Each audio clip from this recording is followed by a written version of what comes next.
Good morning, everybody. Peter Ciccone, Entrepreneurs Across America. Another installment of Diner Discussions at the Dix Hills Diner. Hey, if you like what you hear on the video, and please comment, like, share. We appreciate all that, and it helps with the algorithms. I'm here with Victor Isaev from the Isaev Group, who provides fractional CFO and accounting services. And the first question I asked him this morning was, explain what fractional services is. So thanks for having me here Oh, today. my pleasure. Welcome aboard. You're one of the very few people that didn't butcher my last name, so I appreciate Okay, that. hey, you try my last name. I get it. Fractional CFO and controllership services basically means your part-time CFO controller outsourced really works for small businesses who don't have a need for a full-time in-house person yet, and that need should really be somewhere below 8 days per month. So 8 days per yeah, month. in average to 2 days a week and below. Otherwise, if the need is greater than that, then the business is really better off having a full-time person on staff. Oh, wow. Yeah. Okay, and that salary can range. Maybe you just can't afford it, and your part-time Absolutely. service Yeah. is much less expensive Exactly. than the real thing. You know? Exactly. I mean, clearly the math just by itself, 2 days a week versus 5 days a week, right? Sure. So with my fees, the math works out to where above 2 days a week, where if the average is 3 days a week, doesn't make sense anymore. You're better off hiring a full-time person. So Below you- that, you're really saving tremendously. Okay. And the other thing is, you might just not need a full-time in-house individual to do the full menu of services that a CFO or a controller provides. You might In need today's just a portion of Sure. what they would do. And I'm thinking in today's world, with all the bookkeeping applications that are out there, with all the QuickBooks, the Quicken, and all that stuff, they can do a lot of the work themselves. Exactly, yes. And then somebody like you comes in and helps digest the numbers and say, Exactly. hey, listen, you're heavy Yep. here, you're light there, and you might want to reconsider. Yep, You know. that is really what you're just hitting upon is the controllership service, Okay. where a business can do their own transactional entries into QuickBooks, Sure.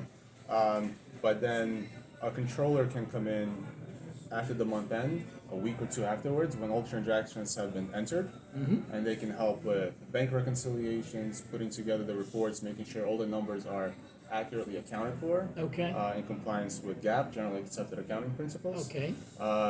To give a business a good overview of how they have performed during Okay. that period, which is what really, that's the accounting piece, and that's what the bookkeeper and controller do. They provide an accounting of events that have occurred.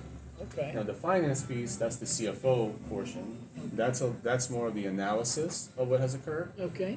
Maybe it's a comparison to prior year, prior quarter, budget versus actual, and looking forward into the business's performance, doing a cash flow forecast, Okay. seeing if there would be any cash flow issues in the next 12 months. Okay. Really important to know, and you can really forecast pretty accurately, especially for a business that's been around for a few years. Sure. Sure. And I generally work with businesses that have been around for 5 years and more. Okay. Where they're And so established. they have some history. So if a They business have a has some customer base. history and they've had decent bookkeeping done Okay. to date, you can rely on those numbers. You can look at in the past and you can forecast out. Are you going to have the same sales from the same customers? Here's one. Expenses, how are they going to change? Here's my question. It's a business question. Who's the better prospect for you?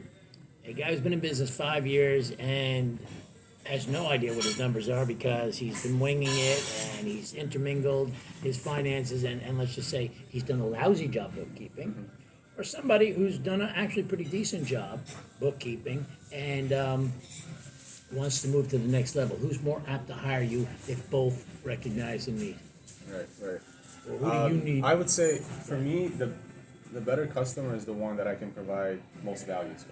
So my goal Okay. for all my customers is to increase their sales, increase their revenue. So a business Okay. owner that knows what they want All right. is a better customer because then they can utilize my Sure. my work better for themselves. Or you, So they provi- have you a can goal. provide a service for both guys. I can provide a service for both, of Okay. course, but the main key here is that that CEO, that business owner, needs to really know what they're trying to achieve. Okay. They can't sit there and just say, "Well, I don't know. I should do bookkeeping because I'm just supposed to." No, no, no. Yeah. You know, we both know business Yeah. people who, where the business ends and the personal starts, they don't know. And the car and the this and the that, it's all business. You know, there's intermingling. We'll call it that. And that's how they've lived the last 20 years. And Yeah. they don't have a good handle on their numbers. They know. We both know guys like that. Yep.